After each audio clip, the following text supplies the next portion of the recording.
우리에게 주시는 하나님의 말씀은 마태복음 20장 1절에서 16절 말씀입니다. 천국은 마치 품꾼을 얻어 포도원에 들여보내려고 이른 아침에 나간 집주인과 같으니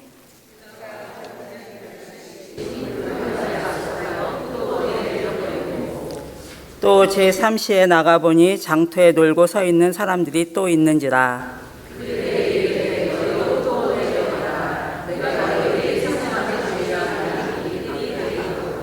제6시와 제9시에 또 나가 그와 같이 하고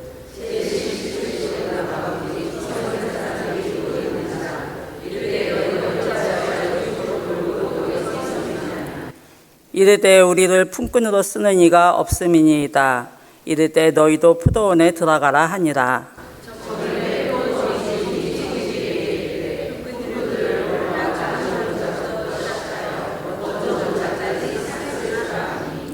제11시에 온 자들이 와서 한 데나리온씩 받거늘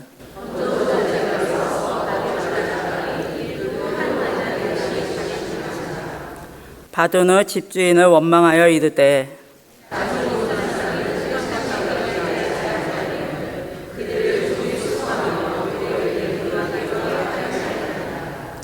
주인이 그 중에 한 사람에게 대답하여 이르되 친구여, 내가 네게 잘못한 것이 없노라. 내가 나와 한 데나리온의 약속을 하지 아니하였느냐?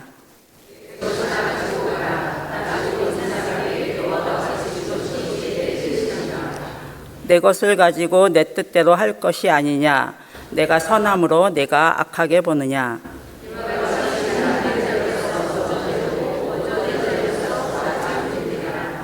아멘.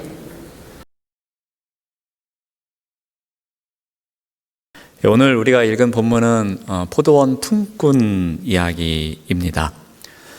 간단히 내용을 살펴보면 이제 주인이 아침 6시에 나가서 품꾼을 만납니다. 여기서 말하는 품꾼은 특별한 직업이 없어서 요즘 이야기로 하면 일용직 노동자라고 보시면 되겠습니다. 하루 벌어서 하루 그 가족을 생계를 이끌어가는 사람이라고 보시면 됩니다. 그래서 한 데나리온의 일당을 받고 일터로 나아갑니다. 주인은 또 9시에 나아가서 아직도 일하고 있지 못한 사람들을 포도원으로 또 일할 수 있도록 데리고 갑니다. 그리고 주인은 12시에도 나오고 3시에도 나와서 품꾼을 이 포도원에 들여보냅니다. 그리고 주인은 마지막으로 오후 5시에 이 품꾼을 또 포도원에 들어가게 합니다. 그래서 총 이 5번에 걸쳐서 이 포도원에 품꾼을 들어가서 일을 할 수 있도록 배려를 해 줍니다. 자, 아침 6시부터 오후 5시까지 시차가 상당합니다. 그런데 이들이 똑같이 그 안에 들어가서 일을 할 수 있도록 배려를 해 줍니다. 이제 하루의 일과가 끝났습니다. 이제 품삯을 줄 시간이 되었습니다. 자, 문제는 여기서부터 벌어집니다. 자, 일찍 온 품꾼부터 이 품삯을 받아야 되는데 순서부터 조금 문제가 있습니다. 가장 늦게 온 사람부터 먼저 품삯을 받게 됩니다. 그러니까 1시간만 일한 사람부터 이 품삯을 받습니다. 그들에게 한 데나리온이 주어집니다. 그러니 이 장면을 보고 아침 일찍 왔던 품꾼들은 야, 1시간 와서 일한 사람에게 한 데나리온을 주었으니 우리에게는 여러 데나리온을 주겠구나라는 기대를 했을 것입니다. 자, 그런데 주인은 어떻게 합니까? 아침 일찍 왔든 오후 늦게 왔든 똑같이 한 데나리온씩을 줍니다. 동일한 보상이 주어집니다. 자, 그러자 무슨 문제가 생기냐면은 일찍 온 사람들이 이 급여에 대해서 공정하지 못하다라고 원망하기 시작합니다. 그리고 주인에게 억울하다고 말합니다. 우리 12절 말씀을 봅니다. 나중 온 이 사람들은 1시간밖에 일하지 아니하였거늘 그들을 종일 수고하며 더위를 견딘 우리와 같게 하였나이까 하면서 이들이 뭔가 마음속에 있는 불편함을 토로하고 있습니다. 늦게 온 품꾼들과 일찍 온 품꾼들, 이 똑같이 대우를 해준다는 것은 불공정 거래라고 이야기를 합니다. 자, 그러자 주인이 어떻게 답변하는가 하면은 나는 잘못한 거 없다. 나는 약속을 다 지켰다라고 말합니다. 그래서 2절 말씀을 봅니다. 그가 하루 한 데나리온씩 품꾼들과 약속하여 포도원에 들여 보냈다라고 합니다. 그러니까 주인은 약속을 지킨 것입니다. 주인이 지금 불공정하게 대우하지 않았습니다. 오늘 내 포도원에 들어와서 일하는 사람은 누구든지 한 데나리온씩 주겠노라고 했던 그 약속을 지킨 것입니다. 그럼에도 불구하고 일찍 온 품꾼들이 불평을 합니다. 그것은 바로 그들이 보기에는 마지막에 온 사람들이 기준이 되었다는 것입니다. 저 사람들이 한 데나리온이니까 우리도 한 데나리온을 받게 되었다라고 생각합니다. 분명히 자신들이 더 받아야 했음에도 불구하고 그렇지 못한 일에 대해서 문제 제기를 하고 있습니다. 자, 그런데 여기서 주인은 분명히 조금 전에도 우리가 살펴보았듯이 한 데나리온이라는 이 계약을 그대로 이행했기에 전혀 문제가 없는 것입니다. 그러니까 그들은 1시간을 일했든 3시간을 일했든 6시간을 일했든 12시간을 일했든 그냥 한 데나리온을 받아가지고 가서 가족과 함께 그날 먹을 거리를 해결하면 그러면 그 나름대로의 행복을 누릴 수 있는 일이었습니다. 그런데 그들은 자신보다 일을 많이 하지 않은 사람들이 더 많은 똑같은 이 품삯을 받은 것에 대해서 이건 상대적으로 내가 불행한 일이 아닐까라는 생각을 합니다. 바로 여기에 문제가 있었습니다. 내가 한 데나리온 받은 것, 이것 자체가 우리의 가족과 함께 끼니를 해결할 수 있는 기쁨이자 행복이어야 되는데 그게 아니라 저 사람이 나보다 더 많이 받은 것처럼 저 사람이 나보다 더 행복한 것처럼 느껴졌기 때문에 이들에게는 불행이 찾아온 것이었습니다. 자, 그러므로 이 비유를 통해서 이 이야기를 통해서 우리에게 전하고자 했던 그 내용이 무엇일까라는 겁니다. 그 관점을 한 가지만 살펴보고자 합니다. 타인의 불행이나 이 타인의 행복이 나의 인생에 있어서 어떠한 영향을 끼치지 않는 것, 이것이 중요합니다. 어떠한 상황 속에서도 내가 조화를 이루면서 살아가는 것이 중요합니다. 그러니까 포도원 품꾼들에게 정말 필요했던 것, 여러 가지가 있을 수 있겠지만 그 중에 한 가지는 조화였습니다. 일찍 온 사람이든 늦게 온 사람이든 이들이 조화를 이루며 그 공동체를 만들어가는 것, 그 조화 속에서 내가 누릴 것을 누릴 수 있는 것, 누리는 것, 그것이 중요함을 가르쳐주고 있습니다. 이것은 우리에게도 똑같이 적용이 되는 것 같습니다. 우리 또한 크고 작은 공동체를 이루면서 살아갈 때에 그 안에서 필요한 것이 무엇일까? 조화를 이루며 살아가는 것이 정말 중요하구나라는 생각을 해봅니다. 저 사람은 나보다 가진 것이 별로 없는데, 저 사람은 나보다 노력을 별로 안 했는데, 저 사람은 보니까 교회 온 지 얼마 되지도 않는 것 같은데 왜 저 사람이 나보다 더 큰 행복을 누리는 것 같지? 이거는 문제 있는 거 아닐까? 하나님, 이건 아니잖아요. 그런 마음을 갖는 것이 아니라 우리가 함께 공동체에서 지체로 있을 때에 그 조화를 이루면서 나아가는 것이 정말 중요함을 오늘 말씀을 통해서 우리가 한번 배워보고자 합니다. 자, 교회와 그리스도인들은 이 그리스도의 몸으로서 그리스도의 지체로서 그 조화를 이루기 위해 어떻게 해야 하는지 그 부분을 한번 봅니다. 한번 로마서 말씀인데요. 로마서 12장 16절 말씀을 봅니다. 한 두 가지 정도를 보겠는데요. 서로 마음을 같이 하는 것, 그리고 높은데 마음을 두지 않는 것을 이야기합니다. 우리가 조화를 이루기 위해서는 마음을 같이 하는 것이 중요합니다. 마음을 같이 한다는 것은 무엇을 의미하겠습니까? 생각을 같은 곳에 두는 겁니다. 즉, 우리가 함께 바라보는 것, 그리고 우리가 함께 목표로 삼는 것, 그것이 동일함을 이야기합니다. 추구하는 목적, 그리고 나아가고자 하는 방향이 동일함을 이야기합니다. 그런데 사람들의 생각은 다양합니다. 일하는 방식도 다양합니다. 이런 사람들이 마음이 하나가 되는 것 결코 쉽지 않습니다. 오늘 이야기에 나오는 포도원의 품꾼들도 그러했습니다. 이들이 마음이 같았을까요?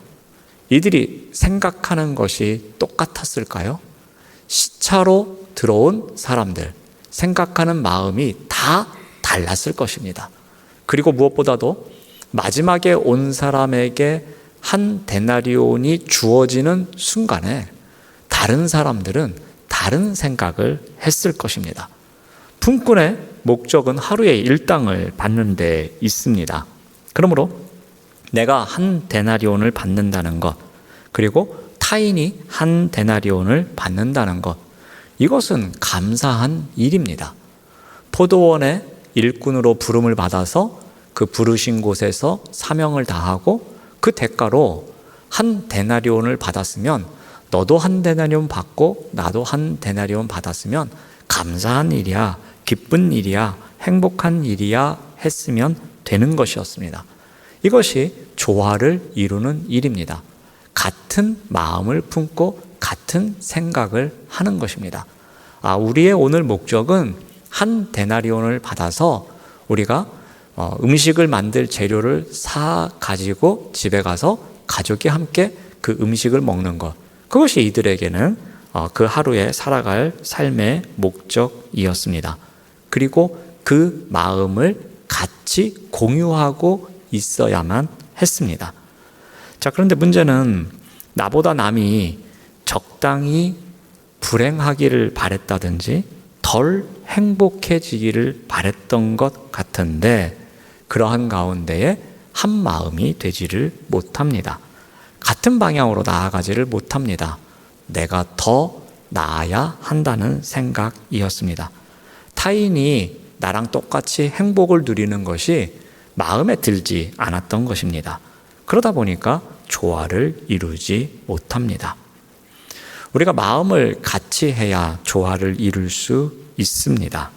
마음을 같이 하는 조화를 이루어야 우리 공동체를 우리가 온전히 이끌어갈 수 있는 것입니다. 자, 또 하나는 높은 데 마음을 두지 말아야 할 것입니다.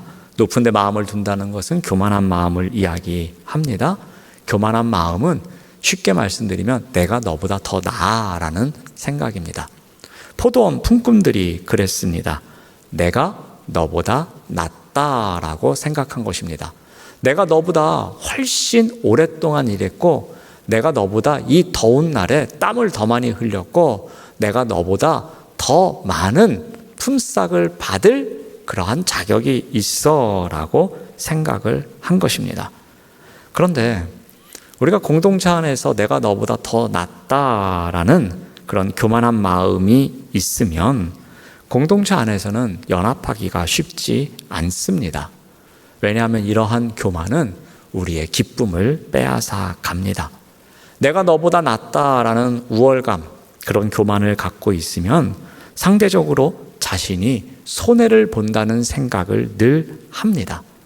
내가 너보다 잘해서 더 헌신했는데, 내가 너보다 더 나아서 열심히 했는데, 내가 더 많은 시간을 헌신하고 봉사했는데, 내가 너보다 훨씬 더 잘하는데 라는 우월감을 갖고 있으면 우리가 그 공동체 안에서 기쁨이라는 것을 찾기가 정말 힘듭니다.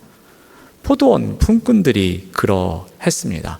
자신들이 일찍 왔기에 일찍 온 것만큼 더 많은 품삯을 받아야 한다는 것, 그런 착각이 있었습니다. 포도원에 들어온 것 자체가 은혜였음에도 불구하고 그 은혜는 망각한 채로 내가 너보다 더 나아라는 생각만 그들에게 있었던 것입니다. 이러한 교만, 이러한 우월감이 오히려 그들이 누리고자 했던 그 기쁨, 처음에 포도원 주인에게 부름을 받아서 야, 내가 오늘 일꾼으로 부름을 받았구나, 내가 오늘 품삯을 받을 수 있겠구나 하는 그 기쁨을 아예 잊어버리게 된 것입니다. 여러분, 이 6시에 부름을 받았던 품꾼, 그 품꾼이 얼마나 기뻐하면서 포도원으로 들어갔겠습니까? 그 많은 사람들 중에서 내가 부름을 받았어, 그리고 내가 오늘 품삯을 받을 수 있어, 그 은혜를 받은 그때의 감격, 그 기쁨, 그때의 그 행복감은 얼마나 컸겠습니까? 그런데 그 행복이 하루도, 그 기쁨이 하루도 이어지지를 못했습니다. 무엇 때문이죠? 누군가와 비교하기 시작하면서 그렇게 되었습니다. 내가 더 우월한데, 내가 더 훌륭한데 내가 왜 저 사람과 똑같은 대접을 받는 거야? 라는 생각을 갖는 순간에 자신이 받았던 그 은혜를 다 잊어버리게 된 것입니다. 그러므로 우리가 조화를 이루기 위해서는 높은 데 마음을 두는 것을 우리가 두지 않도록 우리가 훈련을 해야 할 것입니다. 작은 일들을 오히려 자원해서 하라는 그런 명령으로 받아들이면서 낮은 곳에서 더 섬기고자 하는 마음이 있을 때에 오히려 우리가 조화를 이루면서 살아갈 수 있음을 한번 기억하시기 바랍니다. 자, 오늘 이러한 내용을 한번 다루면서 우리 적용 문제를 한번 같이 풀어보도록 하겠습니다. 오늘 적용 문제는 한 문제입니다. 그래서 제가 두 문제로 나눴습니다. 첫 번째 문제는 다른 사람과 비교하며 상대적으로 섭섭한 마음이나 불평이 생길 때는 언제입니까? 라고 합니다. 자, 포도원 품꾼의 이유의 이야기에서 우리가 분명히 보았습니다. 이 서운함과 불평은 우리의 시선이 어디로 향해 있는가라는 거죠. 하나님께서 주신 것, 하나님께서 나에게만 주셨던 그 은혜, 하나님께서 나에게 주신 그 많은 은혜, 우리의 시선이 거기에 머물지 않고 주로 어디에 가 있습니까? 남이 받은 은혜. 아우, 김지사는 좋겠어, 어떻게 이런 은혜를 입었어? 하는 것. 그게 우리의 늘 시선이 가는 곳이죠. 그게 더 관심이 있습니다. 그래서 하나님께서 나에게 주신 은혜에 시선이 가지 않고 다른 사람에게 준 은혜에 시선이 고정되어 있을 때에 우리가 섭섭한 마음이 생기거나 불평이 생길 때가 있습니다. 특별히 내가 더 노력했는데 라는 생각을 했을 때에, 그런데 보상은 나보다 저 사람이 더 받아요.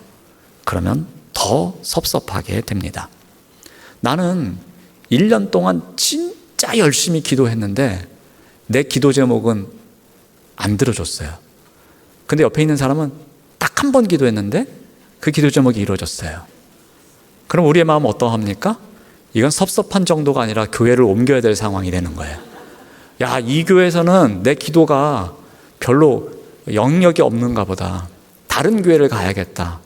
막 그런 이야기까지도 나옵니다. 엄청 섭섭한 상황이 되죠. 이러한 일들이 있을 때에 우리의 마음이 섭섭할 수밖에 없고 불평이 생길 수밖에 없습니다. 그런데 중요한 건 뭡니까? 나에게 주신 은혜, 그 은혜에 우리의 시선이 머물러야지 다른 사람이 받은 은혜에 우리의 시선이 머물다 보면 우리는 마음이 상할 수밖에 없다는 것입니다. 일찍 포도원의 부름을 받았던 그 품꾼들 또한 마찬가지였습니다. 나를 일찍 불러준 그 주인의 은혜에 시선이 머문 것이 아니라 이 늦게 온 사람들, 이 사람들이 나랑 똑같이 대접을 받네? 거기에 시선이 있었기 때문에 이들이 볼멘 소리를 했던 거고 이들이 섭섭한 마음을 표현할 수밖에 없었던 것입니다. 자, 그렇다면 이러한 때에 두 번째 적용 문제를 보겠습니다. 그럴 때 우리는 하나님의 어떤 성품을 묵상해야 할까라는 것입니다. 하나님이 어떠한 분이시기에 도대체 나를 이렇게 힘들게 하는 것일까라는 그러한 문제입니다. 무엇보다도 우리가 하나님의 그 주권에 대한 신뢰를 우리가 좀 묵상해야 되지 않을까 생각해 봅니다. 우리는 인생의 전체 중에서 어느 한 조각만을 보고서 섭섭해하고 서운해할 때가 많습니다. 하나님께서 우리 인생 전체를 이끌어 가시는 큰 그림이 있는데 우리는 주로 이 서운하게 생각할 때는 그 중에 어느 한 부분이에요. 그 부분 중에서도 또 일부분, 극히 그 작은 부분 하나가 내 마음대로 되지 않았다고 하나님을 원망할 때가 있습니다. 근데 하나님은 우리의 처음부터 끝까지 그 전체를 보시는 분이십니다. 그 전체를 이끌어 가시는 주권자가 되십니다. 지금 우리에게 펼쳐지고 있는 상황, 비록 어려울지라도, 비록 삶의 터전이 흔들리고 있을지라도, 이것은 하나님께서 나를 망하게 하려고 하시는 것이 아니야. 하나님께서 지금 실수하고 계시는 것이 아니야. 하나님께서 지금 나를 방치해 놓고 계시는 것이 아니야. 하나님의 그 나를 향한 그 모든 인생의 계획 가운데 하나씩 하나씩 흘러가는 과정일 뿐이지, 하나님께서 나를 특별히 미워하셔서 이렇게 힘들게 만든다라고 생각하시면 안 된다는 것입니다. 하나님께서는 엄청난 지혜를 갖고 계신 분이시며 그 지혜를 통해서 나를 최선의 방식으로 이끌어 가시고 계시는 그 하나님의 선하심을 우리가 신뢰하는 묵상이 있어야 할 것입니다. 그 비교하는 가운데에 왜 나는 1년 동안 기도했음에도 불구하고 기도 제목이 안 이루어지는데 왜 저 사람은 단 하루만 기도했음에도 불구하고 그 기도 제목이 응답을 받는 거야 라는 생각 가운데서 그 비교 때문에 우리가 흔들리는 것이 아니라 그 가운데서도 그렇다면 하나님께서 이 과정을 통해서 나를 어떻게 만들어 가시는 걸까? 그 주권자이신 하나님에 대한 신뢰가 흔들리지 않는 그러한 시간이 우리에게 있어야 한다는 것입니다. 다른 사람의 어떤 큰 축복, 그것을 통해서 자꾸 나의 결핍을 발견하다 보면은 우리는 우리가 받은 은혜에 시선이 머물지 않고 계속해서 그 사람의 것에만 시선이 머물게 됩니다. 그러다 보면 신실하신 하나님으로부터 우리가 멀어질 수밖에 없다는 것을 기억하시길 바랍니다. 하나님의 자원은 무한하십니다. 타인에게 주신 복이 결코 내 것을 빼앗아 간 것이 아닙니다. 그러므로 그의 것은 그의 것이고 나의 것은 나의 것임을 인정하는 믿음, 그 신실하신 하나님을 우리가 신뢰하는 믿음이 있어야 할 것입니다. 잠깐 제가 개인적인 이야기를 한번 나누면서 오늘 적용 문제를 마무리하고자 합니다. 이거는 또 제가 늘 말씀드리지만 성전문을 나가실 때는 입고 나가셔야 됩니다. 제 친구들 중에 이렇게 조금 재정적으로 여유 있는 친구들이 꽤 있습니다. 그 중에 한 친구가 최근에 밥을 사겠다며 이렇게 친구 몇 명을 불러 모았습니다. 그래서 굉장히 고급 식당에서 부르길래 무슨 일이 있나 하고 갔더니 최근에 주자로 시작하고 식자로 끝나는 거, 이거를 이렇게 열심히 하는 가운데 100억대의 돈을 벌었습니다. 절대로 기억하지 마시고 잊으라고 했습니다. 그런 일은, 그래서 제가 너 같은 친구는 5천만 명 중에 한 명이다. 절대로 다른 사람이 따라하면 안 된다라고 제가 다른 친구들에게 또 경고를 해줬습니다. 그런데 이제 맛있게 먹고 기쁘게 대화를 나누고 속은 쓰렸지만 겉으로는 기쁘게 대화를 나눴습니다. 그러면서 돌아오는 길에 조금은 씁쓸했습니다. 이 친구가 그렇게 엄청난 돈을 이렇게 최근에 몇 년 동안 이렇게 이제 모으고, 그리고 그 돈을 과시하기 위해서 목사의 친구인 저를 불러서 꼭 그런 이야기를 해서 남의 속을 뒤집어 놓는지, 왜 이런 일이 나에게 일어나는 걸까? 나는 돈하고는 관련이 없고 그런 거에 대한 욕심도 없는데 왜 굳이, 그 친구는 이 비밀을 지키고 살아도 되는데 이거를 나한테 밝히며 맛있는 걸 사주는 척하면서 자랑을 하고 있는 것일까? 라는 생각을 하면서 제가 돌아오는 길에 마음이 아주 조금 씁쓸했습니다. 그런 가운데 그냥 하루 그냥 이렇게 지내고 이렇게 시간이 흘러가고 제가 이 말씀을 다시 묵상하면서 그때 생각이 났습니다. 그러면서 그 순간 씁쓸해했던 저의 마음이 너무나도 부끄러웠습니다. 하나님께서는 나에게 주신 은혜가 정말 크고 놀라울 정도로 많은데 그 순간 나의 은혜를 바라보지 않고 그 100억 넘게 벌은 그 친구의 돈, 제가 궁금해서 한번 이렇게 보여달라고 그랬어요. 그랬더니 스마트폰으로 이렇게 비밀번호 누르더니 100 얼마 이렇게 나오더라고요. 그래서 저는 이런 숫자가 있구나라는 거를 한번 구경해 봤습니다. 그렇게 해봤던 저의 모습까지도 너무 부끄럽더라고요. 이 돈이 내 돈이었으면, 그런 생각도 0.00001초 정도 해봤습니다. 그렇게 부끄러운 저의 모습을 보면서 왜 나는 나에게 주신 은혜만을 바라보지 않고 내 시선이 왜 그런 쪽에 가서 이렇게 순간이라도 흔들렸을까라는 생각을 말씀을 준비하면서 하는 가운데 하나님께 다시 한번 회개하면서 제가 결코 그런 생각 안 하고 이제 밥만 얻어먹겠습니다 라고 제가 기도를 했습니다. 사랑하는 여러분, 주변에 이렇게 비교의 대상이 되시는 분들이 참 많을 것입니다. 그런데 그렇게 하면 할수록 우리가 정말 조심해야 되는 것이 하나가 무엇이냐면은 그 사람이 받은 것에만 우리의 시선을 절대로 두지 마시기 바랍니다.